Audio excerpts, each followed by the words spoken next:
DreAllDay.com. You're now tuned in to the show where you learn the discipline to show up day after day to do the work, the confidence to put yourself out there boldly and authentically, and the mental toughness to continue showing up, doing the work, putting yourself out there, even when the success you've expected to achieve is yet to be achieved. And on top of all this, we're not finished. Let me give you a huge dose of personal initiative. That's basically the energy, the go-getter energy is going to take all of this mentality, and we're actually going to put this into action and turn that potential energy into kinetic energy. That makes sense, right? And what you're going to do with that is go make things happen instead of waiting for things to happen. And then we put all of this together into one bundle, one framework, one philosophy, one way of approach, but there's 1,000 different approaches within it, all under one umbrella. We got books on this subject. You got this daily masterclass, and we got a whole lot more that you'll find out about as you stay tuned. This show is called Work on Your Game. My name is Dre Baldwin, also known as Dre All Day, and welcome to the show. And today's topic, we're going to talk about how to control and use your freedom. Yes, your freedom. Now, before I get into explaining why I'm even talking about this as today's topic, first, let me inform you all that I have a text message line where I want you to text me. Tell me the best insight you got from today's class. Tell me if there's some way that I opened up your mind, maybe some way that you have decided to alter your thinking, maybe alter one of your opinions or beliefs based on what you heard here today. Or if you have a question, comment, criticism, complaint about anything you heard here today, text me at 305-384-6894. At that number, not only will you be able to engage with me directly, you will also be in my texting community, which means you will then receive my daily motivation text message, which I send out every single morning to everyone who is in my text community. So text me again at the number 305-384-6894. Now, for this topic here today, how to control and use your freedom. We are talking about this because it appears, at least in the Western world, specifically in the United States, this is the place that I live, so this is where my frame of reference. It appears that many of our freedoms, specifically our freedoms of speech, our freedoms of thought, are being opposed. It's not that they're being taken away. Well, hopefully it doesn't get there. But people are being strongly opposed for thinking the wrong, quote unquote, wrong thing, or saying the quote unquote wrong thing. Freedom is being opposed, repressed, restrained, and sometimes we're even doing it to ourselves because of maybe social pressures. I saw this video, this just happened recently, that Arnold Schwarzenegger, and we all know him from the Terminator movies, and he was also governor of California for some time. He uttered the following phrase, "Screw your freedom," because Arnold was on CNN and he was advocating for people to go get a COVID vaccine, wear a mask, and he was apparently annoyed because some people were either saying they didn't want to follow the masking mandates and or they didn't want to go and get a COVID vaccine, which as of today, as of this recording, and it may change by the time you hear it, but as of this recording, people do have the freedom to make that choice. And he was basically admonishing people who thought that way, saying, "Screw your freedom." That was his actual phrase. And then he said, yeah, well, just because you have freedom, no, freedom comes with responsibilities. That was another phrase that he said. I want you to keep both of those phrases in mind as we get into our points here today. Those responsibilities, of course, at least as Arnold was referring to them, are responsibilities that things that he wants you to do. They're responsibilities when he wants you to do them, and not responsibilities when you're doing something other than what someone who has Arnold's mentality, at least in that recording, who knows, maybe he's changed his mind since then, wants you to do. So today, we're going to talk about what freedoms you actually have, or I'm going to remind you of what freedoms you actually have, and of what you can do with those freedoms that maybe you have forgotten about amongst the randomness of life's circumstances, the turmoil of life's circumstances. We need to talk about this so that everyone understands exactly where we're at here today. And today I make no arguments based on opinion, based on, I think you should have this opinion, that opinion about any particular topic. It's not about a particular topic. It's not about anything specifically political or about any specific ideology. This is about basic freedoms, and we're going to get into explaining exactly what that means and what it does not mean, what the constraints of it are, what you are allowed to do, what you do have the freedom to do, because allowed is more based on rule and law, but what you actually have the freedom to do, and your right and ability to express that freedom, whether through deed or through words. So let's get into it. Point number one. topic once again is how to control and use your freedom. First of all, let's get a clear definition of this word freedom. It means the power or right to act, speak, or think as one wants without hindrance or restraint. That's what freedom means. I'll say it again. The power or the right to act, speak, or think as one wants without hindrance or restraint. Now, I just did an episode explaining to you why America is great right now. That was episode 1938. One of the main reasons that America is great, and the reason why when people leave their country, usually is to come here to America. When people are fleeing oppression in their country, they're fleeing some type of adverse circumstance where they're from, and it's not America, they're all trying to come to America. And even the people who are in America, who have complaints about America and condemnations of America, very few of them ever plan to leave America, despite the fact that they talk about the things that they don't like about it. They stay here. Why? Because of the freedom that America grants you. The freedom to be who you want, think who you want, do what you want, say what you want, and the freedom that you can actually create the kind of change that you want here in America. In other countries, you don't like the way things are, you don't have the freedom to change it. You don't have the freedom or the power or the opportunity to go and make it different. In America, you have that freedom and ability to do that, which is why so many people come here, and even people who have complaints about here ain't leaving here. So in America, you have freedom. All right, so remember that definition. Now, granted, within having freedoms, there are laws and rules. So let's get definitions of those. So again, I want us all to be on the same page. A law is defined as the system of rules which a particular country or community recognizes as regulating the actions of its members and which it may enforce by the imposition of penalties. So the law are, again, the specific part I want you to remember here is a system of rules that a country or community recognizes as regulating actions. All right, so they are agreed upon. Laws are agreed upon. We agree on laws based on who we vote for, because the politicians, they go and make these laws based on their votes with each other, but we choose the people who are in there doing the voting. So we choose the laws based on who we vote for. Okay, so we have agreed upon laws, and we also have rules. Let's get a definition of rules. One of a set of explicit or understood regulations or principles governing conduct within a particular activity or sphere. Close quote. In the United States, freedom exists for everyone within the constraints of laws and rules. So as long as you are abiding by the law, you have freedom to think and do as you wish and speak as you wish. And in certain organizations or in certain ecosystems, there may be rules. For example, if you live in somebody else's house, they may have rules of how you can conduct yourself in their house. They might not like loud music.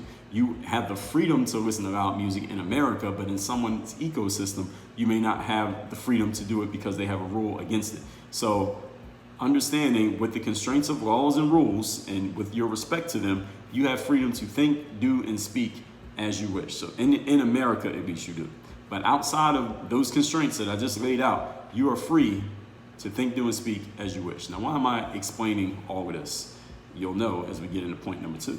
Today's topic, once again, is how to control and utilize your freedom. We have talked about social media in episode 1690. I told you the dark secret social media platforms don't want you to know. We talked about thinking bubbles. How would you know if you were actually in a bubble? That was episode 1626. And I tell you how to get out of a bubble if you're in one. We talked about full spectrum thinking versus binary thinking. That was in episode 1917. And how so much division has resulted from the incentives created by and for the media. It's not even so much that the media said, hey, let's divide everybody. I don't think they colluded to do that.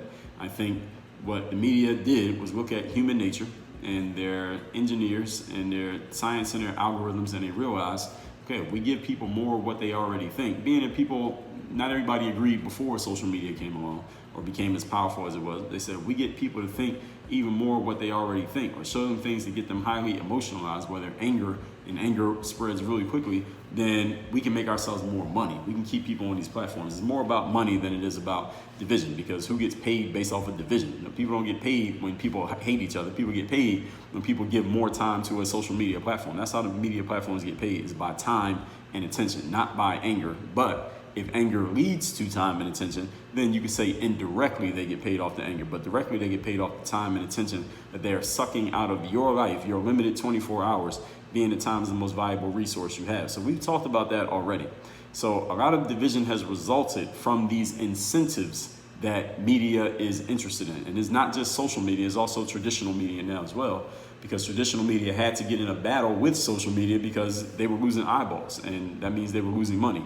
And everybody needs food, clothing, shelter. So they had to get into this competition. So now the media platforms don't give you the news the way they used to give you the news. And this is why I told you, stop watching the news. That was episode 1474.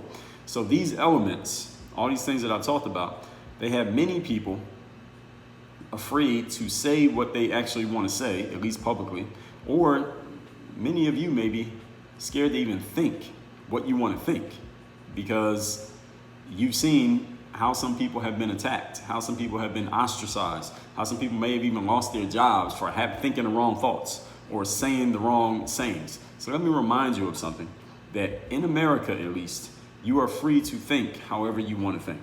You have that freedom. You are also free to speak as you wish within the confines of the law and the rules of whatever organization of which you are a member. You are free to think and speak as you wish. Again, now, there are certain things under the law you can't say. You can't yell fire in a crowded theater.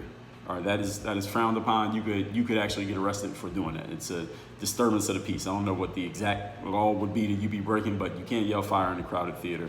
You can speak out against the government if you want. You can say terrible things about the president. You can hate a certain congressman. You can be against gay marriage. You can not like people of a certain color or of a certain religion. You are free to have those thoughts. Now, it's not that everyone is going to accept it. Some people might not like you for it. You could even get fired from your job for certain things that you have said, but you have the freedom to say them if you wish. Again, remember that there are confines of the law. These are things that we've all agreed to what the laws are. And then there are rules within organizations. So for example, if you're in a school, if you're a student at a school, you probably don't want to make a habit of just interrupting the teacher and calling out in class, because you will probably end up failing that class and you won't succeed at school. You might get kicked out of the school. If you are working at a job, you probably don't want to say negative things about your boss to your boss's face, because your boss might end up deciding to fire you because you said something disrespectful to her that she didn't like. So you probably don't want to do that if you want to remain within that environment. If you're playing sports, it's probably a good idea to come to practice every day when there's practice. If you don't come to practice, you might end up not being on the team anymore. So those are rules within certain organizations. They're not laws. You're not going to go to jail for not going to practice, but you probably won't be on a team. You're not going to go to jail for trashing your boss, but you'll probably get fired. You're not going to go to jail for failing math class, but you probably won't graduate. So understand the difference between the rules and the laws, that you can engage your freedoms somewhere while at the same time breaking a rule. And you could be put out of that environment because you are engaging a freedom that there is a rule against within that environment. So make sure you understand these contingencies here when it comes to freedom based on what environments that you're a part of. So even though you are technically free to do these things I just laid out, cuss out your boss, interrupt the teacher at school, not come to basketball practice, you can still lose your position in an organization because of that freedom. So within laws and rules, though, you are free to do and think as you wish. Now, as I'm reminding you of this, and as so much discourse these days is maybe trying to disremind you, I guess, for lack of a better term, of these things, such as Mr. Schwarzenegger saying, screw your freedoms. People want to admonish you to speak and think and act a certain way. They want to admonish you to speak and think and act the way that they agree with, the things that they think, the things that they think you should believe, the things that they think you should support, the way that they think you should act. And this is all based on one thing. And we're going to get to that as we get into point number 3. Topic once again today is how to control and utilize your freedom. Here's a new law, and I use law with air quotes, a new quote-unquote law, not really a law, but this is the new thing that's attacking your freedom, and we call it morality. This is the new thing that's attacking everybody's freedom, is morality, and I'll explain what I mean. Definition of moral is a person's standards of behavior or beliefs concerning what is and is not acceptable for them to do, close quote. Let me say that one more time, what a moral is. A person's standards of behavior or beliefs concerning what is and is not acceptable for them to do. Is a key operative word in that definition. The operative word is acceptable. And why is that the operative word? Because the word acceptable is a very relative term. What is acceptable? What's an acceptable way for a woman to dress in public? Well, who's the judge? Nobody. Each one of us gets to judge for ourselves. That's a relative term. Now, within the constraints of the law, you have to have something on. You got to cover up your private areas. If you don't do that, then it would technically be indecent exposure, which is against the law. But as long as you have those covered up, you can dress however you want. Now, if someone doesn't like it, if they think it's not acceptable, that's fine. They have a right to feel that way. But if you feel it's acceptable, that's also fine. You have a right to feel your way. We don't have to all agree. So morals means each individual's, mine, yours, and everybody else's, our standard of what is acceptable. But again, acceptable is a relative term, meaning what's acceptable to me may not be acceptable to you, and that's all right. We don't have to agree. And what I consider to be acceptable today, I might not have thought was acceptable 5 years ago, or 5 years from now, I might change my mind. That's all right as well. But this is a relative term, this word acceptable. And morals are based on a relativity of acceptability. What is acceptable and what is not? Now, let me be clear. Morals are a good thing. It's a good thing to have morals. I think most of us, if I ask each one of you individually, do you consider another person's morals when you decide if you're going to be in a relationship with them, do business with them, be friends with them, talk to them, get involved with them in any way? I think most of us would say yes. I want to know what a person's standards of behavior are. I want a person who has some standards, right? You don't want somebody who's just out here just doing anything with no regard for how they look, how they sound, how they're being perceived by other people. I think all of us consider that. So morals are a good thing. Let me be clear. The challenge with morals, unlike with laws and rules, is that there is no standard set when it comes to morals, as we get to all choose our own. Laws are standard. You can go and look up the actual laws wherever you live on whatever subject. You can go find every single law that is laid out in detail, word for word, in painstaking detail, exactly what the laws are. Any organization of which you are a part, whether it's you're living in somebody's house, whether you go to school, whether you were working at a company, whether you're using a social media platform, they make it very clear what their laws are, their rules, their terms and conditions. Any company you work for, they should have a guidebook that tells you these are exactly what the rules are. Here's what you can do. Here's what you can't do. Here's what I want. Here's what I don't want. When I was on a basketball team in high school, my senior year, our coach had one rule. He said we have practice every single day after school. If you miss practice, you're off the team. And some of us players said, well, coach, what if we get sick and we don't come to school one day, therefore we can't be at practice? The coach said, don't get sick. All right, that was the rule. That was it. Now, you might think that's crazy. You might agree, you might disagree, but guess what? He was in charge, and that was the rule. So we all knew the rule. And let me tell you a secret. Nobody missed school that whole basketball season, believe it or not. Ironic, right? Now, this thing with morals, unlike laws and rules, again, there's no standard set. Now, if you're part of a certain group, maybe you do have a certain set of morals. If you're a Christian, for example, you can use the guidebook of Christianity and say, okay, these are the morals of Christianity. So I'm going to base my morals on Christianity because I'm a Christian. Or if you're Jewish, you can do the same thing. Or whatever other group you may be a part of, your group may have certain morals that you decide, you know what, I'm going to live by these morals. But you must also, if you choose to do that, have the understanding not everybody's a part of that group. And maybe some people they're in the group, but maybe they don't follow it as closely as you do. Maybe they don't follow every rule in that group by the letter the same way that you do. And it doesn't make them right or wrong. It just makes them different from you. It doesn't make you right or wrong. It just makes them different. And some people may follow certain parts of it, but they don't follow every part of it. And that's their choice. Why? Because they have the freedom to do so. So this is the challenge with people moralizing and telling you what is right or wrong for you to do based on their judgment, because morals are very relative. All right, there is no standard set of morals that everybody is supposed to follow. So even though morals are good, you have to be very wary of anyone who starts moralizing and telling you what you should do and what you should not do, what you should say, not say, think, not think, because morals are relative. And this is what people have been doing recently. Let's just say over the last few years here, especially in America, you get a lot of people moralizing, a lot of people telling you, well, you shouldn't have this idea, you shouldn't think this way, you should do this thing, you should think this way, you should say this thing. Why? Because this is right and this is wrong. Well, who's the judge of what's right and wrong? Again, if it's not a law and it's not a rule in a certain group, then who are you to tell somebody else how they're supposed to think, how they're supposed to speak, and how they're supposed to act? Answer is, you're a nobody. You can't tell another person that. You can't control how another person chooses to use their freedom, and no one else can tell you how you choose to use yours. So even though morals are good, they are relative. So whether you are pro-life or pro-choice, if you think it's okay to be gay or not, if you find money on the ground, do you get to keep the money, or is it not yours because you didn't earn that $20 bill? These are questions that don't have right or wrong answers. All right, they are based on people's standard operating procedures, which each one of us gets to choose our own, or listen, you also have the freedom to not choose any. You don't want to have any standard operating procedures. You don't have to if you don't want to. This is all part of our freedoms here, at least in this country. Anyone telling you that there is a right or wrong answer to these questions, this person is indeed moralizing. Even if you strongly believe in what you think is right or wrong, even if you strongly believe in your decision between pro-life and pro-choice, even if you strongly believe in your choice between should you keep the $20 bill you found on the ground, or should you leave it there because it's not quote unquote yours, even if you strongly believe it, even if you want to lay your life on the line behind that choice, understand it is still a choice. It is still part of your set of morals, your set of operating procedures, and you do not have the right to tell another person that they are not free to think differently from you.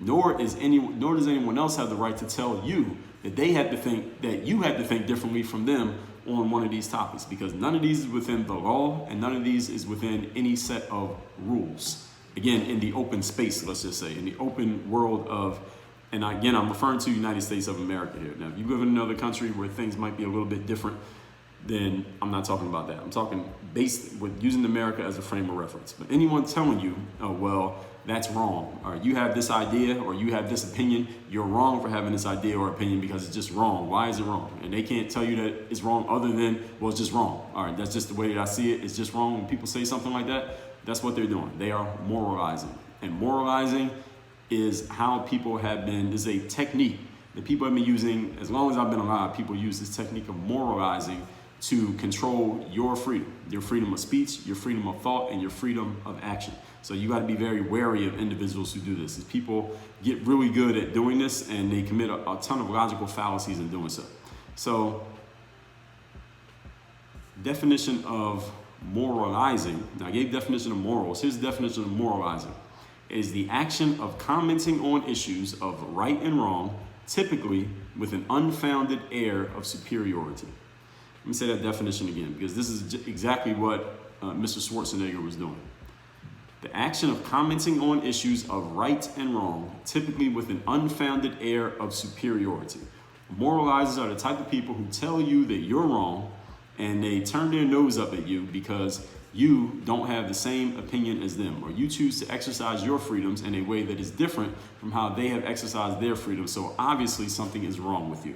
Obviously something's wrong with your morals. Obviously something's wrong with your ethics. Something's wrong with your standard operating procedures. Something is wrong with your brain. You were raised wrong. You don't have a mama. Who knows? Something's wrong with what's going on up in between your ears. That is what a moralizer does. Their aim is to try to induce doubt in you and uncertainty in you, because clearly there must be something wrong with your brain because you don't have the same opinion that they have, or you're not using your freedoms the same way that they use theirs.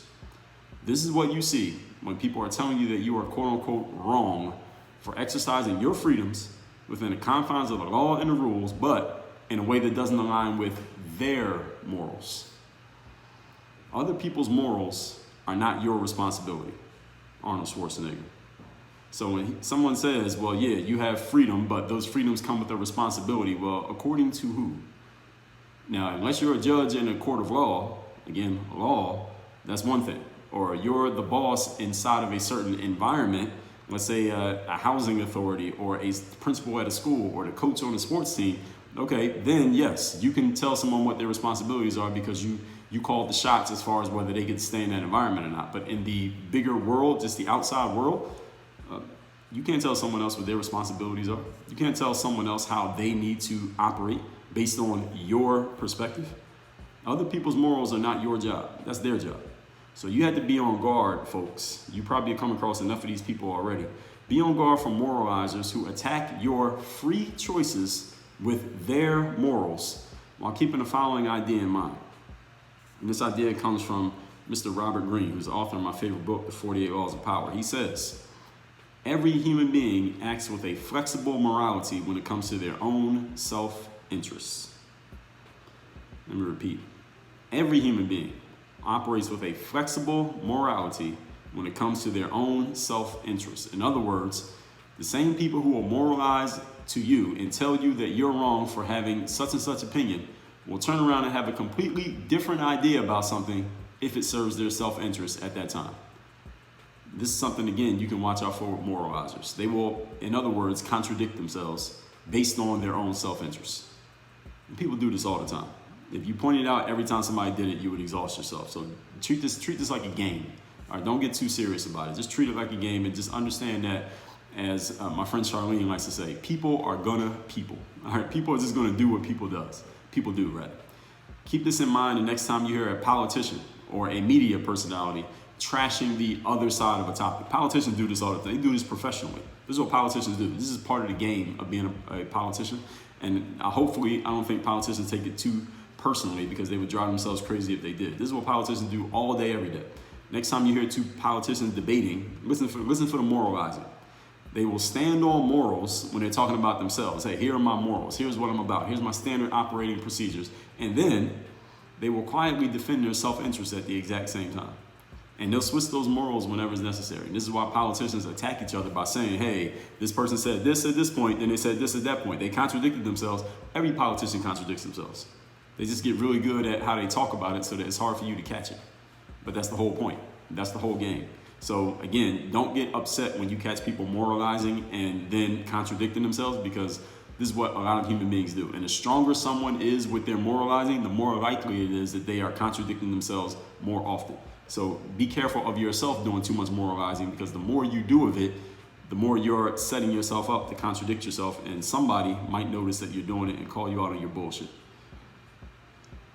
And what politicians will do, stand on the morals, quietly defend their own self-interest, and then attack the other side for doing the exact opposite thing. They'll say the other side, oh, all you're doing is going after your self-interest. You have no morals, but everybody does the exact same thing. So when you notice this, it'll change the way that you listen to conversations. It'll change the way that you receive other people. And again, I'm stressing to you, don't take it too serious when you catch people doing this. Treat it like you're playing a board game with some kids, because you'll catch it so often, it'll drive you crazy if you take it too serious. So all this said, let's recap today's class, which is how to control and use your freedom. We're talking about this because it appears that many freedoms, specifically a word and thought, without deed, are being opposed, repressed, and restrained these days. Arnold Schwarzenegger, who used to be governor of a state, saying, screw your freedom, and saying freedom comes with responsibilities, of course, because he was moralizing, but let's explain what that means. First, define morals. The right or power to act, speak, or think as one wants without hindrance or restraint. Now, while there are laws, meaning a system of rules which a particular country or community recognizes as regulating the actions of its members and which it may enforce by the imposition of penalties, and we agree on rules by voting, and rules defined as a set of explicit or understood regulations or principles governing conduct within a particular activity or sphere, meaning in certain environments there are rules that you have to follow. Even though you're free to do what you want, you don't have to follow the rules, but you might not be able to stay in that environment.